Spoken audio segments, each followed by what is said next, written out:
గుడివాడ వైకాపా అభ్యర్థి కొడాలి నాని అభ్యర్థిత్వంపై ఉత్కంఠ నెలకొంది.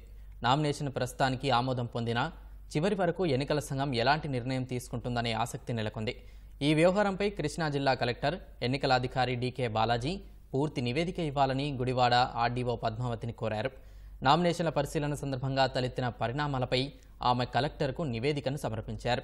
ఆధారాలు సమర్పించాలని తెదేపా సభ్యులకు నోటీసులు జారీ చేసిన ఆర్ఓ మరోవైపు వైకాపా అభ్యర్థి కొడాలి నానికి నోటీసులిచ్చారు. దీంతో అద్దె భవనం వ్యవహారాన్ని మసిపూసి మారేడుకాయ చేసే ప్రయత్నాలు జరుగుతున్నాయి. నోటీసులకు నాని వివరణ ఇచ్చినట్టు సమాచారం. తెదేపా నేతలు ఎత్తిచూపిన లోపాల్లో ప్రధానమైన పాత మున్సిపల్ కార్యాలయాన్ని తాను లీజుకు తీసుకుని అద్దె చెల్లించినట్టు పత్రాలు సృష్టించారని తెలిసింది.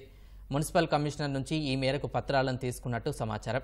తాను బకాయి లేకపోవడం వల్లే అఫిడవిట్లో దాన్ని పొందుపరచలేదని వివరణ ఇచ్చినట్టు తెలిసింది. ప్రభుత్వ కార్యాలయాన్ని అద్దెకు తీసుకున్న ఆ వివరాలను ఖచ్చితంగా అఫిడవిట్లో నమోదు చేయాలని తెదేపా నేతలు చెబుతున్నారు.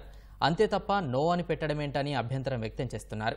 తెదేపా నేతలు గుడివాడ ఆర్వో కార్యాలయానికి వెళ్లి తమ అభ్యంతరాలను ఆధారాలతో ఆర్వోకు సమర్పించారు. దీని ఆధారంగా నానిని అనర్హుడిగా ప్రకటించాలని విజ్ఞప్తి చేశారు. దీనిపై అధికారుల స్పందనను బట్టి తాము న్యాయ పోరాటం చేస్తామని తెదేపా నేతలు తెలిపారు.